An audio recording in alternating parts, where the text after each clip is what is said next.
그러면 오늘 함께 보실 말씀은 누가복음 15장 3절에서 7절 말씀 보도록 하겠습니다. 누가복음 15장 3절에서 7절 제가 봉독해 드립니다.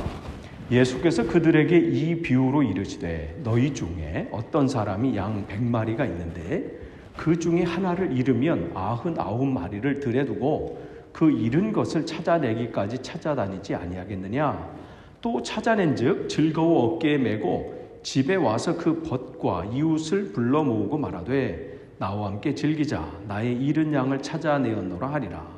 내가 너에게 이르노니 이와 같이 죄인 한 사람이 회개하면 하늘에서는 회개할 것이 없는 의인 99으로 말미암아 기뻐하는 것보다 더하리라. 아멘. 오늘 그 다음 넘겨주세요. 우리가 지금 예수님의 비유, 성경의 복음서에 나와 있는 예수님의 비유를 보고 있는데, 지난번까지는 세 복음서, 공관 복음서라고 그래요. 공관 복음서는 뭐냐면 공통적인 관점으로 보는 복음서. 그래서 그게 마태복음, 마가복음, 누가복음 요 세 개를 공통적인 관점으로 봤다. 그래서 조금 어려운 단어로 공관복음이라 이렇게 얘기를 합니다. 그러니까 그 세 복음서에 다 나오는 예수님의 비유를 지난번에까지 살펴봤고, 이제 오늘부터 우리가 이제 마태복음과 누가복음에 나오는, 거기 두 개 같이 나오는 그 비유를 9가지가 됩니다. 그 비유를 이제 이번부터 이렇게 살펴볼 거예요. 뒤로 넘겨주세요. PPT 넘겨주세요. 네. 그 중에서 우리가 이제 9개가 쭉 나오잖아요. 그 중에서 보이시나요? 보이시죠? 네. 이 9개를 다 넣다 보니까 이 글자가 좀 작아져서 그 9개 지금 이 비유 중에서 오늘은 첫 번째 비유, 그 중에서 잃은 양을 찾은 목자의 비유, 요 비유를 우리가 이제 나눌 겁니다. 그래서 우리가 마태복음 18장 12절에서 14절, 그 다음에 누가복음 오늘 읽은 15장 3절에서 7절, 이 두 곳에 마태복음과 누가복음에 나오는 이 비유를 살펴봅니다. 그러면 이 마태복음과 이 누가복음에 나오는 이 복음, 이 잃은 양의 비유, 잃은 양을 찾은 목자의 비유, 이런데 이 비유가 내용이 비슷한 것 같으면서도 달라요. 그러니까 우리가 이번에 마태복음은 어떻게 이거를 얘기하고 있는지, 누가복음에 나오는 이 잃은 양의 비유는 또 뭔 내용인지, 그거를 여러분이 보고, 또 그러면 이 내용이 예전이 아니라 오늘 내가 살아가는 데는 어떻게 이것을 적용해야 될지, 이것을 나누도록 하겠습니다. 마태복음에는 이렇게 나오지요. 너희 생각에는 어떠하냐? 만일 어떤 사람이 양 100마리가 있는데 그 중에 하나가 길을 잃었으면 그 99마리를 산에 두고 가서 길 잃은 양을 찾지 않겠느냐? 진실로 너에게 이르노니 만일 찾으면 길을 잃지 아니한 99마리보다 이것을 더 기뻐하리라. 이와 같이 이 작은 자 중에 하나라도 잃는 것은 하늘에 계신 너희 아버지의 뜻이 아니니라.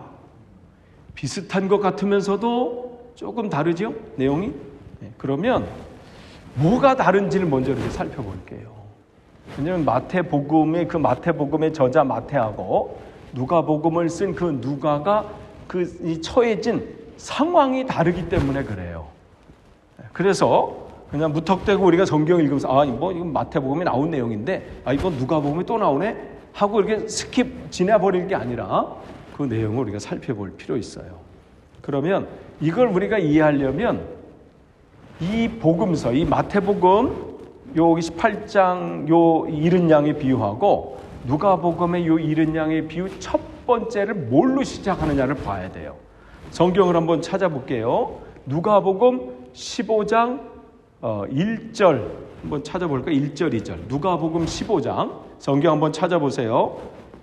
누가복음 15장 1절, 2절 찾으셨으면 우리 같이 읽겠습니다. 누가복음 15장 1절, 2절. 여기 PPT는 없어요. 여러분 찾으셔야 돼요. 그래서 아까 제가 광고 드렸죠. 가지고 있는 성경책을 갖고 오시든지 이 핸드폰에 어플 있으면 어플 보시면 돼요. 거기 있는. 예.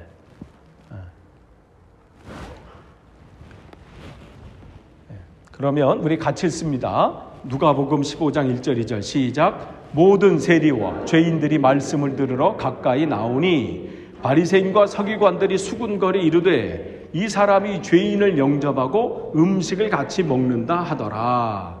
요 내용이에요. 그러니까 누가복음이 지금 이 잃은 양 비유를 할 때 이 시작은 누구한테 지금 이 포커스를 잡냐면 이 서기관, 바리새인과 서기관들이 질문하는 거예요.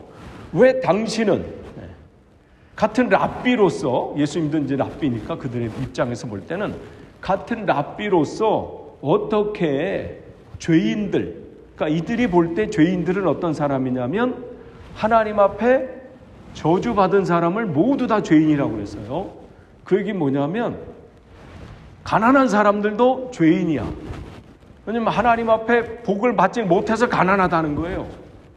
그리고 불치병이 걸린 사람, 뭐 12년 동안 혈류병을 앓았던 사람이든지 뭐 문둥병이 걸렸든지, 이건 사람들이 볼 때 아이고 어떻게 저런 병에 걸려서 하는 그 모든 병 걸린 사람도 뭐예요? 하나님 앞에 저주받은 사람이라고 그때 생각했단 말이에요. 그리고 주일날 예배를 드리지 못하고 일에 쫓겨 사는 사람들, 대표적인 사람들이 목동이에요. 그들은 늘 이 양을 데리고 다녀야 되니까 예배를 드릴 수가 없어요. 안식일을 지킬 수가 없어. 그런 사람들, 뭐 세리는 말할 것도 없고. 그러니까 그런 사람들이 죄인이라고, 그 얘기는 뭐냐면 하나님 앞에 구원받지 못하는 사람들이에요. 그렇게 그들은 생각해 봤어요. 그런데 예수님이 그들과 만나고 또 그들과 함께 식사를 하고, 여러분 식사한다는 거 뭐 지금 뭐 여기 무슨 어느 식당 가서 여기 뭐 설렁탕이요 뭐 이렇게 같이 식사하는 그 내용이 아니에요. 그 당시에는 이런 같이 식사를 같이 공동으로 함께 식사한다는 것은 그 안에 뭐가 담겨져 있냐면 우리는 하나님의 백성이라는 생각으로 함께 있는 거예요. 그러면서 식사 교제를 나누면서 그것을 다시 확인하는 시간들을 가졌어요. 당신과 나는 하나님의 은혜로 인해서 우리는 천국 갈 사람입니다. 우리는 저 밖에 있는 저 세리들과 죄인들과 저 사람들과는 차원이 다른 사람입니다. 그래서 그들은 그 식사를 통해서 자기가 누구인지를 늘 확인했단 말이에요. 그러니까 그 유대인들에 의해서, 정통적인 그 유대인들에 있어서 세리들이나 뭐 그들이 생각할 때 죄인이라고 생각하는 그 사람들과 함께 식사한다는 것은 있을 수가 없는 거예요. 그건 죽었다 깨나도 해서는 안 된 일이고 그렇게 할 수가 없는 거예요.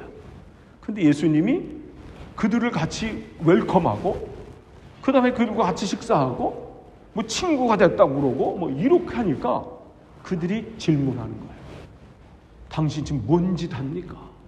왜 이럽니까? 그럴 때 이제 이 주신 말씀이 이 누가복음의 이 내용이에요. 그러니까 포커스가 뭘 포커스하느냐를 잘 봐야 돼요. 마태복음 한번 볼까요? 마태복음 18장 1절 한번 찾아보세요. 같이 우리 읽습니다. 마태복음 18장 1절. 마태복음 18장 1절 말씀 우리 같이 읽습니다. 마태복음 18장 1절입니다. 시작. 그때 제자들이 예수께 나와 이르되 천국에서는 누가 크니까, 이렇게 있어요. 그러니까 마태복음의 이 잃은 양의 비유는 처음에 누구한테 전하는 거예요? 이건 제자들에게. 근데 제자들의 관심사는 뭐냐면 천국 가면 어떤 사람이 대접을 잘 받을까? 어떤 사람이 조금 큰 사람이 될까? 이거에 관심을 가진 질문 앞에 주님께서는 이 대답을 하시는 거죠. 그러니까 누가에서 이 비유의 이 말씀을 듣는 사람의 대상은 예수님을 늘 적대적으로 생각하는 그 당시 그 바리새인 종교 지도자들이죠. 그들에게 이 주시는 말씀이라면 이 누가에서는 예수님의 그 적대자들이라면 이 마태에서는 예수님의 제자들이죠. 그렇기 때문에 비유의 대상이 다르기 때문에 두 복음서에서는 자기의 상황에 맞게 예수님께 받은 그 말씀을 자기의 상황에 맞게 적용한 거예요. 마태는 자기의 상황에 맞게 그렇게 적용한 거고, 누가는 자기의 상황과 형편에 있잖아요. 상황에 맞게 그렇게 적용한 것이죠. 그렇기 때문에 이 비유를 통해서 다르다는 거죠. 그래서 누가복음에서는 계속해서 이 서기관과 바리새인들이 계속해서 예수님을 공격하는 거죠. 왜 당신은 저 죄인들과 함께 식사합니까? 어떻게 저들과 우리가 똑같습니까? 뭐 이런 것이죠. 그럴 때 그런 대답으로 이 대답을 하신 거고, 마태복음에서는 하늘나라에서 누가 큽니까? 이 질문에 대한 대답입니다. 또 지금 우리는 먼저 이것을 우리가 적용하기 전에 두 복음서의 내용이 뭐가 차이가 나는지를 지금 먼저 살펴본 다음에 그것을 우리가 한번 우리 시대에 또 내 삶 속에서 어떻게 적용할지를 살펴보도록 하겠습니다. 두 번째로 이 비유가 이제 차이 있는 뭐냐면, 뭐든지 이 말씀을 우리가 받은 바가 있으면 그 말씀을 내가 어떻게 적용하느냐는 그 상황과 그 형편에 따라서 달라지잖아요. 그렇게 하는데 이 비유의 목적과도 관련이 있어요. 그거 보면 아까 지금 누가복음은 계속해서 그들의 질문은 왜 죄인들과 어울리느냐, 저들은 하나님 앞에 저주받은 사람인데, 그렇기 때문에 그들의 입장에서는 안진뱅이를 지체 장애자를 치유한다든지, 혈류병 걸린 사람을 치료한다든지, 문둥병을 치료한다는 것은 뭐 하는 거예요? 하나님 앞에 대적하는 거예요. 왜냐하면 하나님 앞에 저주받았기 때문에 문둥병이 걸렸는데, 그것을 그렇게 한 사람이 하나님이라면 그건 누가만 풀 수 있는 거예요? 하나님만 풀 수 있는 거야, 그 치료는. 근데 예수님이 그것을 치료하셨잖아요. 그 얘기는 두 가지 중에 하나죠. 저 사람이 하나님이든지 그렇게 되는 거죠. 그러니까 그거는 용납이 안 되니까 계속해서 공격하게 되는 거죠. 그러니까 왜 죄인들과 어울리냐? 그럴 때 그 예수님께서 그 비유하셨던 것을 지금 누가는 그 내용들을 다 거기서 기록하면서 예수님이 뭐에 관심이 있는지, 그래서 누가복음은 계속해서 이 본문에 얘기하고 있는 거예요. 누가복음 15장에 계속해서. 그래서 그 누가복음 15장에는 이 잃은 양만 나오는 게 아니라 거기서 모두 나오냐면 10개의 드라크마, 그 동전 있잖아요. 그 동전을 잃어버린 그 내용도 거기 들어가 있어요. 그러니까 그들에게 들으라고 하는 얘기죠. 바리새인들과 서기관들, 즉 예수님을 계속해서 공격하는 사람. 당신이 진짜 하나님의 아들이냐? 진짜 당신이 메시아냐? 그것을 의심하고 믿지 못하고 계속해서 공격해요. 그런 사람들에게 이 누가는 주님으로 받은 그 말씀, 예수님 당시도 그렇겠지만 예수님이 죽은 다음에도 초대교회가 있는 때도 계속해서 사람들은 진짜 저분이 당신의 스승이었고 십자가에 죽었고 부활했다고 하는 그 예수가 진짜 하나님의 아들이냐? 난 안 믿어진다. 진짜면 뭘 보여달라. 그런 사람들이 계속 있었단 말이죠. 그러니까 두 종류의 사람이에요.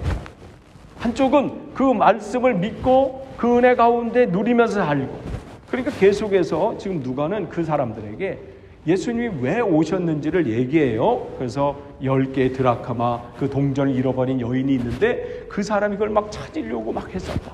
또 하나는 뭐냐면 잃은 아들, 우리가 일명 탕자의 비유라고 하잖아요. 그 잃은 아들 비유도 또 얘기하면서 이게 아버지의 마음이다. 잃어버린 자를 찾으려고 하는 거. 그렇기 때문에 나도 그 일을 한다는 거예요. 아버지가 그 일을 하시는데 나도 그 일을 한다. 그러면서 이 누가복음에서 단순히 잃어버린 것을 찾는 것뿐만 아니라 그 찾았을 때 그 기쁨을 누가복음은 얘기하는 거예요. 잃어버린 자를 찾았을 때 하나님이 얼마나 기뻐하시는지. 그래서 여러분 성경 한번 보세요. 누가복음 15장 7절. 지금 계속해서 그 바리새인들과 예수님을 공격하는 사람들한테 하나님이 어떠한 마음을 갖고 계신지를 여기서 보여주고 있어요. 누가복음 15장 7절에 뭐냐면 내가 너에게 이르노니 이와 같이 죄인 한 사람이 회개하면 하늘에서는 회개할 것이 없는 의인 99을 말미암아 기뻐하는 것보다 더하리라. 또 15장 10절에 보면 내가 너희에게 이르니 이와 같이 죄인한 사람이 회개하면 하나님의 사자들 앞에서 기쁨이 되느니라. 계속해서 이 기쁨을 강조해요. 하나님께서 그 한 영혼을 찾으시는데 얼마나 그 영혼이 돌아오는 것에서 기뻐하시는지. 또한 누가복음 15장 32절에 그 동생, 즉 탕자의 비유에서 그 형한테 하는 얘기잖아요. 내 동생이 죽었다가 살아났으며 내가 잃었다가 얻었기로 우리가 즐거워하고 기뻐하는 것이 마땅하다. 그러니까 누가복음 15장의 이 내용은 뭐냐? 계속해서 하나님이 한 영혼이 주께로 돌아오는 것, 그 영혼을 찾는 것을 다른 어떤 것보다도 기뻐하신다, 그 얘기를 하는 거예요. 근데 누가복음에서는 그 잃은 양이 누구예요? 그 당시 유대인들이 다 죄인이라고 손가락질했던 사람들. 아유, 저 인간은 안 돼, 다른 사람은 다 몰라도 저 사람은 안 돼 하는 그 사람, 그 사람까지도 하나님은 기다리고 계신다는 거예요. 하나님 앞에 포기된 사람은 없습니다. 세상은 포기된 사람이 있어요. 아유, 저 인간하고 내가 상종 안 해, 뭐 한다든지 뭐 할 수 있어도 하나님 앞에서는 어느 누구도 포기의 대상이 없다는 거예요. 누구나. 하물며 그 둘째 아들 같이 그 당시에는 진짜로 아버지한테 그렇게 하는 인간은 아들도 아니지요. 아버지가 당시 유대의 법에 의해서, 그들의 관습법에 의해서 아버지가 살아계신데 유산을 달라고 입을 내미는 그 아들은 그 속에 뭐가 포함되어 있다고 그랬어요? 아버지 빨리 돌아가시지 왜 여태까지 살아계십니까? 이 내용이 거기 들어가 있는 거예요. 유산은 아버지가 돌아가신 다음에 비로소 요구할 수 있는 것인데, 살아계실 때 그것을 말한다는 것은 빨리 왜 아직까지 살아계십니까? 그 내용이 있기 때문에 그가 동네에 들어오는 것은 아버지뿐만 아니라 동네 사람들이 못 막을 판이란 말이죠. 그러니까 아버지가 늘 오늘이나 내일이나 올까 먼저 나오는 거예요. 동네 사람들한테 먼저 발각되기 전에. 그러한 세상 사람이 올 때 저 인간 저런 아들이 있나 포기하는 아들조차도 아버지는 오늘도 기다리신다. 그 내용이라는 거예요. 그러니까 주님은 지금 예수님 뭘 얘기하시는 거예요? 나는 그 아버지의 심정으로 한 영혼을 내가 바라본다는 거예요. 모든 사람이 귀찮아하고 포기하고 다 내려놓는다 할지라도 나는 그를 포기할 수 없다는 거예요. 나는 그의 손을 놓을 수가 없다는 거예요. 이 말씀을 하시는 거예요. 이 얘기는 우리에게 가지라는 말씀이에요. 모든 사람은 포기해도 우리 교회는 포기하면 안 되잖아. 모든 사람은 그를 놔도 우리는 그를 손을 놓으면 안 되잖아요. 예수님께서 우리에게 주신 말씀이잖아. 그 얘기를 하는 거예요. 그럼 마태복음은 제자들에게 주는 말씀인데, 마태복음은 그 상황 속에서 이 내용이 뭐냐면 그 당시에 핍박으로 인해서 많은 사람들이 교회를 떠나가거나 뭐 그 상황 속에서 어려웠던 것 같아. 그럴 때 제자들에게 주는 이 말씀이죠. 그래서 마태복음 18장 6절을 보시면 그 내용과 비교가 되는 게 여기서 나와요. 이 지금 마태복음에는 지극히 작은 것 하나도 잃어서는 안 된다, 이 내용이거든요. 이 잃은 양의 비유를 할 때. 누가복음 같은 경우는 잃어버린 자를 찾는 기쁨, 그거라면 여기서는 하나라도 잃어서는 안 된다는 내용이에요. 그럼 18장 6절에, 마태복음 18장 6절에 누구든지 나를 믿는 자 중에 이 작은 자 하나도 실족하게 하면 차라리 연자맷돌이 그 목에 달려서 깊은 바다에 빠뜨려지는 것이 나으니라. 한 영혼, 그 영혼에 관심 있어요? 또 마태복음 18장 10절, 삼가 이 지극히 작은 자 중에 하나라도 없인 여기지 말라. 너에게 말하노니 그들의 천사들이 하늘에 계신 내 아버지의 얼굴을 항상 배웁느니라. 우리가 함부로 할 사람이 없는 거예요. 뭐 지위가 높고 뭐 대단하면 뭐 이러다가 별 볼 일 없고 막 이러면 함부로, 제가 제일 분노하는 게 그거예요. 함부로 막 사람들 할 때 그가 약하다고 해서, 가난하다고 해서, 부족하다고 해서, 힘이 없다고 해서 그런 사람 얼마나 많은지 몰라요. 의외로 많더라고요. 지금 여기 보면 작은 자 중에 없인 여기지 말라. 또 18장 14절에 마태복음 이 작은 자 중에 하나라도 잃는 것은 하늘에 계신 너희 아버지의 뜻이 아니니라. 이 비유의 광자점 뭐냐면 마태복음에서는 잃은 양이 있을 경우 어떻게 해요? 꼭 찾아내야 된다는 거예요. 그 당시 마태복음이 쓰여질 그 당시에 그 시대에 핍박이 많아서 또 아니면 세상 것에 핍박을 견디다 못해서 교회를 떠나가는 사람도 있었고 또 믿음이 흔들려서 어떻게 해요? 견디다 못해 이제 떠나가는 그런 사람도 있었다는 거죠. 그런데 어떻게 사람들이 어떻게 뭐 저 사람들은 원래 저런 사람이었어 하고 포기한다거나 이 정도 했으면 됐지 됐어 하고 손을 놔버린다거나 그런 게 아니라 그가 어떠한 일로 떠나갔다 할지라도 좋은 나쁜 일이든 아니면 내가 이 용납이 안 되는 일로 떠나갔다든 어떻게 떠나갔든 어떻게 해요? 찾아오라는 거예요. 그 사단의 손에서 세상의 손에서 그를 꼭 찾아오라는 거예요. 그러니까 마태복음에서는 첫 번째 뭐예요? 잃어버리지 말라는 거예요. 맡겨준 영혼들이 있으면 잃어버리지 말라는 거예요. 붙잡으라는 거예요. 키우라는 거예요. 위에서 기도하고 양육하고 그래서 그가 살할 수 있도록. 그리고 또 혹 잃어버렸다면 잃어버려 살 수 없지. 한 영혼이 1피, 2피가 아니잖아요. 1피, 2피는 영국 가다 보면 많이 떨어져 있더라고요. 요즘 또 동전을 안 써서 그렇지만 가다 보면 1피 있어요. 예전에 아고스인가 거기 왔는데 1피, 2피 떨어져서 이렇게 죽으려고 했더니 어느 분이 그러더라고요. 여기는 그런 거 안 죽는 거라고. 안 죽긴 뭘 안 죽어. 있으면 죽는 거지. 이렇게 했는데 그런 걸 안 죽고 한 영혼이 그런 게 아니에요. 천하보다 귀하다고 그랬어요.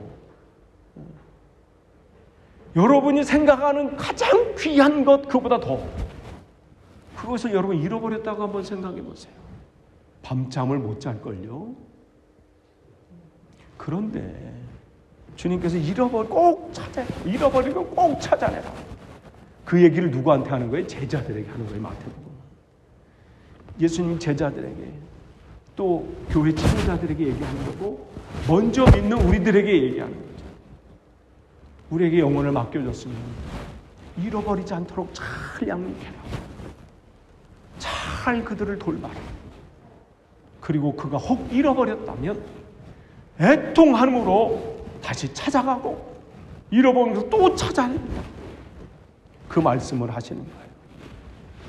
또한 마태복음과 누가복음의 이 차이는 뭐냐면 요거 잃어버린다 요것에는 동사가 다르게 썼어요. 마태복음에서는 여기서 뭐라고 썼냐면 잃어버리다, 길을 잃다 이렇게 두 개 양이 길을 잃다 이 내용 있잖아요. 길을 잃어버리다, 길을 잃다 이 내용이 거기 뭐냐면 플라나오라고 그렇게 되어 있는데 이것은 뭐냐면 죄를 짓는 것에 대한 사용으로 썼어요. 즉 뭐냐면 성도가 처음에는 교회 생활하다가 죄 가운데 빠져가지고 길을 잃어버린 거예요. 신앙생활하다가 세속에 휩쓸려서 교회를 떠나가 버린 거. 이런 잃어버림을 마태복음 얘기하는 거예요. 그럴 때 어떻게 그 얘기를 하는 거고요. 누가복음에서는 뭐냐면 그냥 원래부터 갈 방향을 몰라서 그런 마치 죄인들이 어디로 갈지 몰라서 그냥 처음부터 어디가 영생의 길인지 제대로 사는 게 뭔지 그러니까 마태복음은 한번 맛을 본 사람이죠. 그 안에 들어와서 있다가 어떻게 보니까 발을 헛디뎌서 세상으로 떨어진 사람이라면 누가복음은 처음부터 어떻게 신앙생활을 해야 되는지 그 신앙생활 자체 단어도 모르고 어떻게 사는 것이 제대로 사는 건지 내 인생의 끝난 다음에는 뭐가 있는지 그냥 모르고 하루하루 그냥 사는 그런 사람들 즉 길을 잃어버린 사람들 그들을 데리고 오라는 거죠. 그러니까 마태복음에서는 양이 잘못된 길로 나간 거예요. 원래 이 안에 있어야 되는데 잘못된 길로 간 거. 그럼 잃어버리지 않도록 처음부터 잘 관리해야 되고 또 찾아와야 되고. 근데 누가복음에서는 이 길은 잃어버린 그 갈 길을 알지 못한 그 양들을 찾아오는 것, 그를 데리고 오는 것, 즉 양을 찾기 위해서. 그러니까 예수님께서는 그러면 우리가 이 내용 속에서 특별히 누가복음 같은 경우는 길을 잃고 헤매는 양들이 얼마나 많아요. 우리 주위에도. 뭐 내가 만나는 사람 중에, 우리 친구 중에, 가족 중에 예수님의 예자도 모르고 그냥 오늘 하루 그냥 뭐 날 좋으면 아유 오늘 잘 좋다 뭐 이렇게 하고 삼시세끼 잘 먹으면 아 오늘 잘 먹었다 뭐 좀 돈이 많이 쌓이면 나 좀 잘 사네. 이게 전부인 줄 알고 사는 그 사람들에게 진짜 길을 알려줘요. 그래서 예수님은 그래서 계속해서 공격하는 그 유대 종교 지도자들에게 나는 이것 때문에 온 거다. 그 한 영혼을, 그 사람들을 잃어버린 영혼들, 갈 길을 헤매는 사람들을 내가 찾을 수 있다면 내가 이 사람들과 같이 어울리고 이것은 내가 100번이라도 한다는 거죠. 누가 뭐라고 해도 이 일이 내 목적이니까. 한 영혼을 구원하기 위해서 이 일이 쉽지 않잖아요. 왜 편한 길을 모르겠어요. 그냥 대충 뭐 신앙생활하고 대충 믿으면 편하잖아요. 1700년대 영국이 영적으로 완전히 무너질 그때에 요한 웨슬리 목사님이 정말 그 잃어버린 영혼을 위해서 야후에서 설교하기 시작했잖아요. 그 당시만 해도 야후에서 이 교회에서 이 설교 안 하고 야후에서 설교하는 것은 교회법에서 불법이에요. 그것이 있어서는 안 돼요. 계속해서 교회에서는 웨슬리 목사님한테 권면을 해요. 돌아오라. 밖에서 그렇게 하는 거 아니다. 결국은 어떻게 해요? 그 얘기를 하는 거, 나는 여기 영혼, 하나님 맡겨진 영혼 때문에 나는 할 수밖에 없습니다. 왜냐면 교회를 올 수 있는 상황이 아니에요. 가난한 사람들이. 특별히 브리스톨에 있는 그 광부들, 가난한 사람들, 노동자들. 주일날 뭐 모자 이렇게 쓰고 막 화려한 옷 입고 막 오는데, 예? 그 멋있는 교회, 세인트 폴 막 이렇게 큰 교회. 브리스톨 여러분 거기 캐터들이 한번 보세요. 와, 그 규모 어마어마하잖아요. 화려한 입고 막 뜨거운 날은 무산 이렇게 다 양산 쓰고 말이죠. 그런데 무슨 옷 입고 어떻게 거기 가겠어요? 또 휴가가 어디 있고 공휴일이 어디서 늘 일해야 되는데. 그러니까 그들이 복음을 들을 수 있는 상황이 없는 거죠. 근데 복음을 전할 때 계속 결국은 성공해서 이 설교단을 다 빼앗아 버리잖아요. 설교 못하게 교회에서. 그러니까 그때부터 그냥 나가서 전하는, 그러면서 나는 전 세계 어느 곳이든 어느 장소지 여기가 나의 설교단이다. 그 얘기 거기서 나온 거예요. 그러면서 이 얘기를 했어요. 동생도 반대하고, 찰스 웨슬리 동생도 나중에는 그도 앞장서서 하긴 했지만 처음에는 그 친구들이 함께 또 대학교 다니면서 이 신앙 동아리를 했던 그 친구들도 다 반대하는데 왜 밖에서 교회에서 하지 말라는 짓을 합니까? 그때 그 자기를 반대하는 사람들 이런 내용을 합니다. 넘겨주세요. 이거 좀 넘겨주세요. 네, 악마는 야훼 설교를 좋아하지 않는다. 나도 역시 야훼 설교를 좋아하지 않는다. 나도 넓고 아름다운 예배당의 멋진 강당에서 설교하고 편안한 의자에 앉는 것을 좋아한다. 그러나 한 영혼이라도 더 구원하기 위하여 이 모든 것을 포기할 수밖에 없다. 그리고 나의 영혼 구원에 대한 열정은 이런 것들을 초월한다. 이 사람도 편하게 왜 안 하고 싶겠어요? 그래서 사람들이 인정받고 멋있게 그냥 가운 쫙 입고 말이죠. 멋있게 할 수 있죠. 그런데 이 일을 하는 거예요. 한 영혼을 돌보려면 얼마나 수고가 있어요. 시간을 내야죠. 물질을 내야죠. 내 모든 삶에 그것들을 내야죠. 편안하게 신앙생활하고 싶은 마음이 왜 없겠어요? 귀찮고 번거롭고 수고로운 일이지요. 아기 키우는 것과 똑같잖아요. 얼마나 손이 많이 가, 아기 키울 때. 밤잠이나 제대로 주무시지 못하잖아요. 아이들은 자기가 다 큰 것처럼 생각하지만 그렇게 해서 하나하나 하는 거예요. 그 한 영혼이 그렇게 귀하기 때문에. 그래서 바울은 일만 스승 선생은 있지만 나는 아버지라는 얘기예요. 부모의 심정으로 키운 것이죠. 그래서 예수님께서는 누가복음에 계속 뭐라고 말씀하시면 인자는 나는 잃어버린 자를 구원하러 왔다, 이 말씀을 하시는 거예요. 그러니까 정말 우리가 누가복음을 통해서 우리가 기억해야 될 것은 한 영혼을 주님께서 찾았을 때 주님께서 얼마나 기뻐하실까. 우리가 그 일을 하다가 주님 앞에 주님께서 우리를 부르시는 날, 주님 앞에 섰을 때를 우리가 기억해 볼 필요가 있어요. 아무개야 너 참 수고해. 내가 너 때문에 얼마나 기뻤는지 몰라. 네가 그 한 영혼을 구원하려고, 그 한 잃어버린 영혼을 찾으려고 그렇게 수고하고 애쓰고 너의 시간을 들이고 너의 건강을 들이고 너의 물질을 들이고 너의 삶을 들여서 그 애쓰는 것을 내가 볼 때 너무 기뻐. 그때를 생각하면 너무 감격스럽다. 우리가 정해진 때는 있잖아요. 속도가 점점 빨리 가잖아요. 우리가 하루하루 가면 갈수록 우리 길은 좁아지거든요. 예전에 꿈도 많았어요. 막 여기서 길이 막 이렇게 많아서 초등학교 아이들은 그런 데는 왜 이렇게 시간이 안 가나 뭐 이렇게 한다는데 우리는 너무 빨리 가잖아요. 좁은 길에 또 속도가 점점 좁은 길은 더 빨리 느껴지잖아요. 뭐 하면 금요일 왔고 뭐 하면 또 뭐 이렇게 돼요. 뭐 주일 오고 또 하면 또 금요일이고. 벌써 5월 또 이제 가잖아요. 이러다 보면 또 5월 또 중순 오고 6월 오고 뭐 이렇게 잖아요. 그러면 우리가 해야 될 것이 뭔지를 점검해 볼 필요 있어요. 또한 마태복음처럼 맡겨준 영혼이라면 어떻게 우리가 잃어버리지 않아야 돼요. 실족한 사람이 있다면 찾아 나서야 되고요. 상처받은 자를 있으면 가서 위로해서 데리고 와야 되고 우리 역할이 거기에 있다는 거예요. 또한 하나님은 우리가 그렇게 오기를 원하세요. 하나님 앞에는 우리가 다 잃어버린 영혼들이에요. 그래서 우리가 이 자리에 온 거고 주님 내가 여기 왔습니다. 우리는 하나님 앞에 기뻐함을 받는 존재들입니다. 오늘 마태복음과 누가복음에 나와 있는 잃어버린 양의 비유, 이제 우리 결론을 내면 누가복음은 정말 이 길을 잃어버린 그 헤매는 사람들이에요.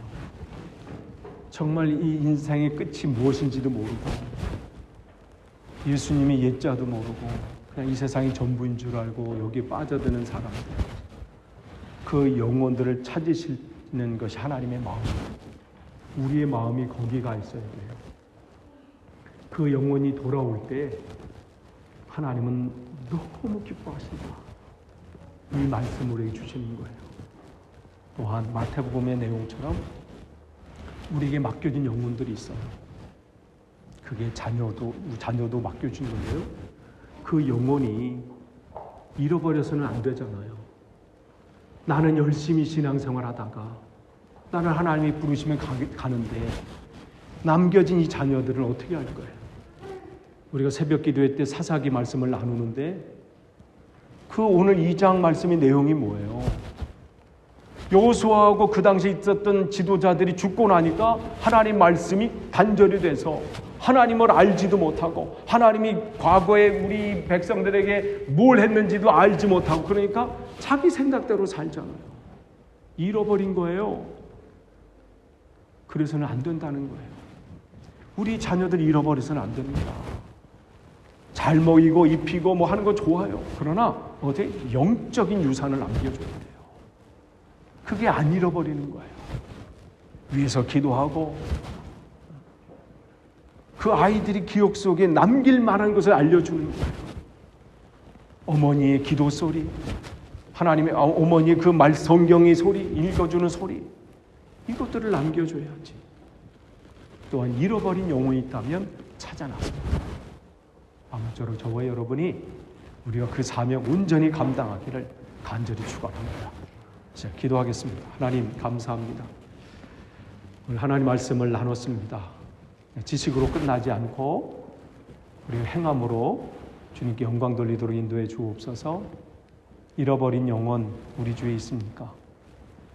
아직도 세상 것에서 헤매이는 이들이 있습니까?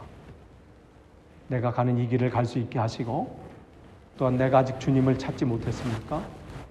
그러면 하나님, 주님 나를 불쌍히 여겨주셔서 하나님의 은혜로 회복되어지게 하시고 이 길 끝에서 주님을 만나도록 인도해 주옵소서. 또 하나님, 우리에게 맡겨진 영혼들 소홀히 하지 않고 그 영혼을 위해서 수고하게 하시고 헌신하게 하시고 주님의 마음으로 그를 대할 수 있도록 하나님 인도해 주옵소서. 한 영혼도 사단에게 빼앗기지 않도록 우리 교회가 하나님의 말씀으로 하나님의 성령의 능력으로 든든히 세워지는 교회 되도록 인도해 주옵소서. 예수님의 이름으로 기도하옵나이다.